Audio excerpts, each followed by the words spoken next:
రాజకీయాలకు వస్తావా, ఏమన్నా ఆలోచన ఉందా, వస్తే మంచిది నీలాంటి వాళ్ళు అన్నారు. నేను నీ ప్లాన్ లో నన్ను సూర్యకిరణ్ గారికి ఎప్పుడో టికెట్ కాంగ్రెస్ లో 18లోనో 2017, 18, 19 ఎలక్షన్ కోసము 18 అప్పుడు టికెట్ మనకి అంటే అన్న అప్పుడే కాంగ్రెస్ పార్టీ లో సపోర్ట్ చేస్తూ ఉండి తను రాజకీయాలకు రావాలనుకున్నారు. సో అది ఓకే, అప్పుడు టికెట్ అని చెప్పి కాంగ్రెస్ నుంచి అనౌన్స్ అయిందని కూడా విన్నాము. అవును. ఓకే, ఆ తర్వాత ఇంకా ఆయన చనిపోయే అంటే కాంగ్రెస్ ప్రభుత్వం వచ్చే 3-4 నెలల ముందే గద్దర్ గారు చనిపోయారు అంతే, నాకు 6 months. ఆగస్ట్ 23లో నాన్న చనిపోయారు. డిసెంబర్లో కాంగ్రెస్ వచ్చింది. డిసెంబర్ 3న కాంగ్రెస్ ప్రభుత్వం. చాలా మంది మాట్లాడుకుంటారు, ఇప్పుడు మేము కూడా మాట్లాడుకున్నాం, అంటే కాంగ్రెస్ గవర్నమెంట్ వచ్చే వరకు గద్దర్ గారు ఉంటే బాగుంటుండే, చాలా కోరుకున్నాడు, బాగుంటుండే అని చాలా మంది అనుకున్నారు. మీకు ఎప్పుడన్నా అనిపిస్తారు? చాలాసార్లు అనిపిస్తుంది. ఎందుకంటే నాన్న ఉంటే ఇంకొంచెం అంటే ఆయన అనుభవము, ఆయన ఆశయము ఇంకొంచెం ముందుకు పోయేదని. అయినా సరే ప్రజాపాలనలో మన ముఖ్యమంత్రి గారి ఆధ్వర్యంలో ఒకటి తర్వాత ఒకటి సగబెట్టుకుంటూ ఎన్నో సంక్షేమ పథకాలు తీసుకొస్తూ, ఎస్పెషలీ నిరుద్యోగులకు ఉద్యోగాలు ఇస్తూ ముందుకెళ్తున్న తరుణంలో ధైర్యంగా ఉండి రేవంత్ అన్నకు కానీ మినిస్ట్రీకి కానీ అరే ఇది చేయండి అది చేయండి అంటే ఎవరు సపోర్ట్ చేసేటోళ్ళు గారు, ఇంకా చాలా గట్టిగా పని చేసేటోళ్ళు. అట్లా అనిపిస్తుంది అనమాట. గద్దర్ గారు చనిపోయిన తర్వాత నల్గొండ గద్దర్ గారు ఆయన ఇంటర్వ్యూలో చూస్తుంటే అసలు స్టార్టింగ్ ఎట్లా వచ్చినాం అంటే ఆయనకు కూడా నర్సిరెడ్డి గారు ఆయన పేరు, అసలు పేరు నల్గొండ గద్దర్గా ఆయనకు ఒక పేరు. అంటే ఎట్లా నేర్చుకున్నాం అంటే స్టార్టింగ్లో గద్దర్ గారు నార్మల్గా హా హూ అంటేనే అది ఒక వైబ్రేషన్. అసలు అవి ఆ పాటలు వింటున్నా కూడా ఎప్పుడైనా చాలామంది ఎంజాయ్ చేస్తారండి.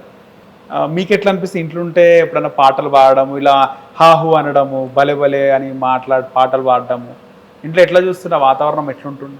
మదనా సుందారి మదనా సుందారి సందేలా పొద్దుల్లో చెమిని పాపడదో మదనా సుందారి. ఏమనిపించింది? ఒక వైబ్రేషన్. మా నాన్న మొదటి పాట ఆయన అజ్ఞాతంలో ఉన్నప్పుడు రేడియోలో వచ్చినప్పుడు విన్నా, మీ నాయననే పాడిందని. ఓకే, అప్పటి నుంచి ఆయన అభిమాని. ఓకే, ఆయన వదిలేసిన పోరుబాటలో నేను పయనమయ్యాను. సో ఆయన స్ఫూర్తి ఆ విధంగా ఉంటుంది. చాలా మంది రాజకీయ అంటే ఏదైనా నాయకులు కానీ లేక ఉద్యమకారులకు వారసులు ఉంటారు, ఎక్కువగా వారసులు ఉంటారు, వారసురాలు ఉండడం చాలా అరుదు. అంటే ఫాదర్ లెగసీని కంటిన్యూ చేయడం అనేది చాలా టాస్క్ఫుల్లే కదా. అవును. ఎట్లా అనిపిస్తుంటుంది మీకు అవన్నీ? చాలా కష్టము. అంటే గద్దర్ గారు యుగ పురుషుడు, నేను ఆయనలాగా కాలేను.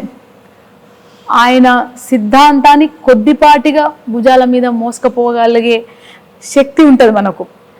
అందుకే ఎంత జాగ్రత్తగా ఉండాల్సి వస్తుంది అంటే నేనుగా ఉండలేను. నేనుగా అంటే ఇంత సాఫ్ట్గా ఉండను నేను, అర్థమైందా? సో కానీ గద్దర్ అన్న బిడ్డగా ఉండాల్సి వస్తుంది. అంటే సహనంతోని ఆలోచన చేసుకుంటూ, రైట్, అందరినీ కలుపుకుంటూ, నువ్వు వెన్నుపోటు ఓడుస్తున్నా కలుపుకుంటూ, నిన్ను తిడుతున్నా సరే చిరునవ్వులు చిందుకుంటా, తెలియక తిడుతుంటారా తెలిస్తే మన దగ్గరికి వస్తాడు కదా అంటుండే. అట్లా కలుపుకొని ప్రజల్ని చైతన్యవంతం చేయడంలోనే చాలా పెద్ద రోల్ ప్లే చేశారు. ఒక పాటతోని ఒక రాష్ట్రాన్ని స్థాపించగలిగాడంటే ఆయనలో ఉన్న ఆ శక్తి ఎంత గొప్పదో. సో నేను అంత పెద్దగా చెయ్యకపోయినా సరే ఆయన ఏది చెప్పిండో అదే చెప్తుంటా నేను. Media I want to convey what Gaddar గారు లాంటి వాళ్ళు, ఉద్యమకారులు, రైట్, అమరవీరులు, వాళ్ళు ఏం చేసిర్రు బిడ్డ, ఇట్లా చేసిర్రంట, అది నా బిడ్డలకు, తమ్ముళ్లకు, చెల్లెలకు, అక్కలకు చెప్పడానికి నేను వచ్చా. చాలా మంది గద్దర్ గారి దగ్గర నుంచి అన్ని నేర్చుకుండొచ్చు, అన్ని అంటే పాటలు కానీ ఆయన హావభావాలు కానీ ఎగిరే విధానం కానీ. నల్గొండ గద్దర్ గారు చెప్తున్నారు, ఫస్ట్ గద్దర్ గారి దగ్గర నుంచి నేను నేర్చుకున్నది అనే ఒక ఒక ట్యూనింగ్ నేర్చుకున్నా, అది నేర్చుకోవడానికి టైం పట్టింది, దాంతో ఇక్కడ వరకు వచ్చినా అని చెప్పేసి. మీతో ఎట్లుంటారు నల్గొండ గద్దర్? అన్ననే కాదు, అందరూ కళాకారులు నాతో చాలా ప్రేమగా ఉంటారు, చాలా గౌరవప్రదంగా ఉంటారు. నల్గొండ గద్దర్ అన్న నా ఎలక్షన్స్ టైంలో వచ్చి క్యాంపెయిన్ కూడా చేశారు. సో తెలంగాణలో భారత చరిత్రలో ఓ సాంస్కృతిక యుద్ధ సైన్యాన్ని నడిపిన చరిత్ర గద్దర్ గారిదే. ఏ గావ్ హమారా ఏ గలీ హమారీ అని పాట ఈనాటికి మన నార్త్ ఇండియా అడవుల్లో పాడుకుంటారు.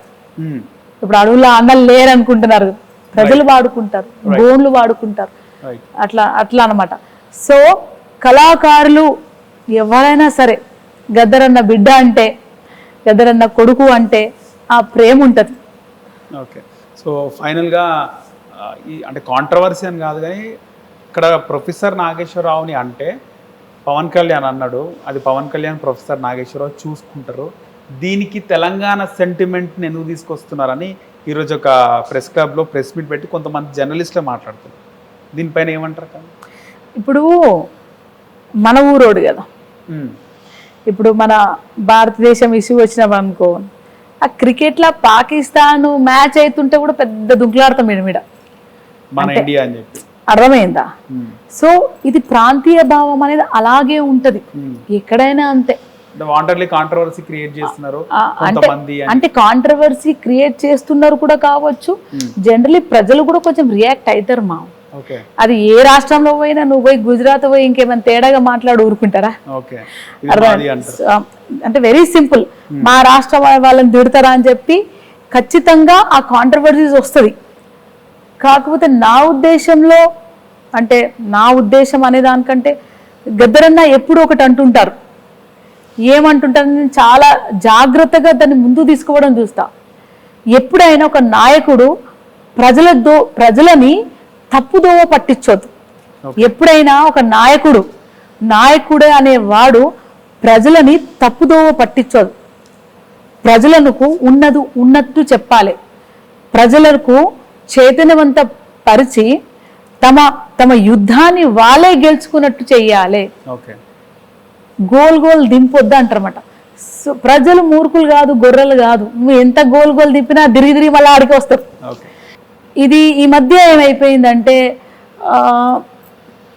సోషల్ మీడియా ఎక్కువైపోయింది, టెక్నాలజీ ఎక్కువైపోయింది, రైట్. ఒకప్పుడు వార్తలు చూడాలంటే పొద్దుగల చూద్దాం, సాయంత్రం చూద్దాం. ఇప్పుడు 24 గంటల వార్తలు, 24 గంటల సినిమాలు, 24 గంటలు నడుస్తుంది. సో లైక్లు కొట్టేసి చేసేసి చూస్తే అది వైరల్ అవుతుంది, అది అవుతుంది. కానీ ఆయన కూలికి పోయేటోళ్ళు కూలి పోతుర్రు, పనికి పోయేటోళ్ళు పనికి పోతుర్రు, కష్టపడేటోళ్ళు కష్టపడుతుండ్రు, సినిమాలు చేసేటోళ్ళు సినిమాలు చేస్తుర్రు, బిజినెస్ చేసేటోళ్ళు బిజినెస్ చేస్తారు. ఏదైనా కొన్ని రోజులు నడుస్తుంది. కానీ ఎప్పుడైతే సమాజం కోసము మాట్లాడతారో, సమాజంని అంచివేయబడుతుందో, ఎప్పుడైతే ఒక అస్తిత్వం గురించి మాట్లాడతారో, ఒకరుగా ఏ ప్రాంతంలో అయినా తిరుగుబడతారు. అది ఓన్లీ మనం పవన్ అన్న గురించి, నాగేశ్వరరావు గురించి అనుకోవద్దు. నాగేశ్వరరావు పవన్ అన్న కాకుండా రేపు ఇంకొక అన్న తిట్టిండు అనుకో, అప్పుడు మనం రియాక్టర్ కామా? లేదా వాళ్ళిద్దరి మధ్య చర్చనీయాంశం కాదా? డిఫరెన్సెస్ ఉంటాయండి. డిఫరెన్సెస్ ఎక్కడ ఉన్నాయి? పవన్ అన్న గారు ఒక చెప్పారు, లేకపోతే ఇంకొక నాయకుడు ఇంకోటి చెప్పారు. నాగేశ్వరరావు ఆయన ఒపీనియన్ చెప్పినారు. ఆయన స్వేచ్ఛ, రైట్ టు స్పీక్, ఒక స్వేచ్ఛ ఉంది, తన భావజాలని ప్రకటించే స్వేచ్ఛ ఉంది. అది తప్పైతే నువ్వు తప్పని ప్రూవ్ చేసి జైలుకు పంపి. సో మనకి ఏమైపోయింది, ప్రతి ఒక్కళ్ళు ఒక ఫోన్ వచ్చేసింది, మాట్లాడరు, దానికి సోషల్ మీడియా వల్ల కూడా ఈ కాంట్రవర్సీ ఎక్కువైంది అనుకోవచ్చాక. అంటే పవన్ కళ్యాణ్ అభిమానులు ఎట్లా అంటే అట్లా పోస్టింగ్లు పెట్టడము, మార్ఫింగ్లు, అంటే వైసీపీ పేటీఎం అని వైసీపీ కండువాలు వేయడం. ప్రియమైన సోషల్ మీడియా అందరికీను ఏం చెప్పాలనుకుంటున్నా అంటే, let us not build a wrong society, let us be on true side. సత్యమేవ జయతి. సత్యమేవ జయతి. ఎక్కడైతే సత్యం ఉంటుందో అక్కడే సమాజ నిర్మాణం ఉంటుంది, ఎక్కడ సత్యం ఉంటుందో అక్కడే గెలుపు ఉంటుంది అని నేను చాలా గట్టిగా నమ్ముతాను. అందుకే నాకు తెలిసిన నాన్నగారు కూడా అదే చేసేవారు. తను ఎప్పుడు సత్యం వైపే నిలబడేవారు. సో పైసల కోసమో, పేర్ల కోసమో, ట్రాల్ల కోసమో, ఏదానికైనా సరే అది సోషల్ మీడియా ఒకటి కాదు, సమాజము అలా అయిపోతుంది. దాన్ని బ్రేక్ త్రూ చేయాలి. అందుకే ఇలా బ్రేక్ త్రూ అన్నా ఏమన్నాను నేను ఈరోజు తప్ప టాపిక్ మాట్లాడాలి, పని చేసుకుంటూ చూపిస్తాం. దాని పనులు అన్నాడు రాబాయ్, నేనెంత పని చేసినా నువ్వెంత పని చేసినావు, రైట్? ఆ పనిలో ప్రూవ్ చేసుకుందాం, మార్పు చేసి చూద్దాం, మార్పు చేసి చూపిద్దాం నువ్వా నేనా. సో ఆ గుడ్ ఫ్యాక్టర్ని తీసుకురావాల్సిందిగా నేను నా ప్రియమైన ప్రజలకి, మేమంతా ఒకటే, మాది తెలుగు జాతి, మేమంతా భారతీయులం, మేమంతా ఒకటి, మస్తు గుద్దులాడుకుంటాం, టైం వచ్చినప్పుడు అవుతాం. So let us stop this here, right? Let us stop this here. ఈ రోజు తర్వాత మాట్లాడొద్దు మనం. ఎస్ అన్నడా మనం ప్రూవ్ చేసి చూపిస్తాం, ఆయన ప్రూవ్ చేసుకుంటే చేసుకొని అండి. కాకపోతే ఎవరైనా సరే తెలంగాణ గురించి మాట్లాడే ముందు ఆలోచించి విజ్ఞతతో మాట్లాడాలని మీ ఛానల్ ద్వారా కోరుతున్నాను. ఫైనల్ గా గద్దర్ గారికి ఇష్టమైన పాట ఒకటి. చాలా పాటలు ఉన్నాయి, అంటే మీ ముందు చాలా పాటలు పాడండి. చాలా మంది మనిషికి ఆనందం వేస్తే సింగర్ గాయకులు పాటలు పాడుతుంటారు, అలాంటి గద్దర్ గారు ఆనందం వేసి ఏదో ఒక పాట పాడుతుంటారు కదా, ఎక్కువగా పాడే పాట ఏది పాడుతుండే ఎక్కువగా? రండి రోకులన్న సంగం బెడదాము, సంగతేమో చూద్దాము, రండి రోకులన్న అట్లా నవ్వుకుంటా పాడేవాడు. చాలా పాటలు పాడేవాడు తను. ఓకే అక్క, సో ఇవాళకి కాంట్రవర్సీ ఇక్కడికి ఎండ్ చేయాలని ఒక మంచి కాన్సెప్ట్ తీసుకొచ్చారు. ఇది ఒక మంచి ఏమంటారు దాని ఒక ఆనవాయితీ అనుకోవచ్చు. అంటే ఇదే కొనసాగకుండా వేరే పనులు లేనట్టు ఇంకా చాలా ఉన్నాయి. ఎంతో మంది ఆడబిడ్డలు చేస్తున్నారు, ఎక్కడో మర్డర్లు అవుతున్నాయి, రైట్? ఆడబోయి మనం ఎందుకు సేవ చేస్తున్నాం, రైట్? ఎక్కడో అడక తిని అమరవీరుల కుటుంబాలు నిర్వీర్యం అయిపోయినాయి, ఉద్యోగాలు లేవు, రైట్? ఉద్యమకారులు కొట్లాడుతున్నారు. దాని గురించి చర్చిద్దాం. దాని గురించి ప్రభుత్వానికి, దేశ ప్రభుత్వానికి, రాష్ట్ర ప్రభుత్వానికి, ప్రత్యర్థ పార్టీలకు, రైట్, వాళ్ళందరికీ అందరమై ఆ సమస్యని సాల్వ్ చేయడానికి ప్రయత్నిద్దాం. అక్కడ సాల్వ్ చేయకుండా దాన్ని డిగ్ చేస్తూ ఉంటే ఇంకేముంటుంది చెప్పండి? ఆ బొందలో నువ్వు కూడా పడుతావు, నువ్వు అనుకుంటే బొంద పక్కన దోవుతున్నావు అనుకుంటాడు, ఆ బొందలో నువ్వు కూడా పడతావు. Very simple. సో అది కాకుండా అందరూ కలిసి ముందుకు పోవాలని కోరుతున్నాను. ఎవరు తెలంగాణ కోసమే కాదు, ఏ రాష్ట్రం కోసం కానీ ఏ కులం కోసం కానీ, ఏ మతం కోసం కానీ, తమ అస్తిత్వ కోసం కానీ మాట్లాడుకుంటా ఒకరినొకరు దూషించుకుంటుంటే సరిపోతుంది. రైట్ అక్క, ధన్యవాదాలు. హిట్ టీవీ యాప్, ఇందులో short news, live news, entertainment shows, movies, digital magazines తో పాటు మీ జిల్లా వార్తలను కూడా ఫ్రీగా చూడొచ్చు. ఇంకెందుకు ఆలస్యం, వెంటనే హిట్ టీవీ యాప్ ని డౌన్లోడ్ చేసుకుని ఫ్రీగా ఎంటర్టైన్మెంట్ పొందండి. Hit TV app, hit TV app, please download hit TV app. Hit TV app ని ఫ్రీగా డౌన్లోడ్ చేసుకుని ఎంజాయ్ చేయండి. మీకు నచ్చిన ఎంటర్టైన్మెంట్ కోసం హిట్ టీవీ యాప్ ని ఫ్రీగా డౌన్లోడ్ చేసుకుని ఎంజాయ్ చేయండి. హిట్ టీవీ యాప్ ని డౌన్లోడ్ చేసుకుని ఆస్వాదించండి, ఆశీర్వదించండి. ఇంతమంది సెలబ్రిటీలు హిట్ టీవీ యాప్ ని డౌన్లోడ్ చేసుకోండి అని చెప్తున్నారంటే ఎంత మంచి యాప్ ఆలోచించండి. అమెరికా అమెరికా అమెరికా అమెరికాలో చదవాలనుకునే వాళ్ళకి విశ్వసనీయమైన పేరు మన శౌర్య కన్సల్టెన్సీ. UK లో 1 year masters, UK లో 1 year masters, 2 years work permit up to 5 years visa. Contact Saurya Consultancy. Contact 89851 89851.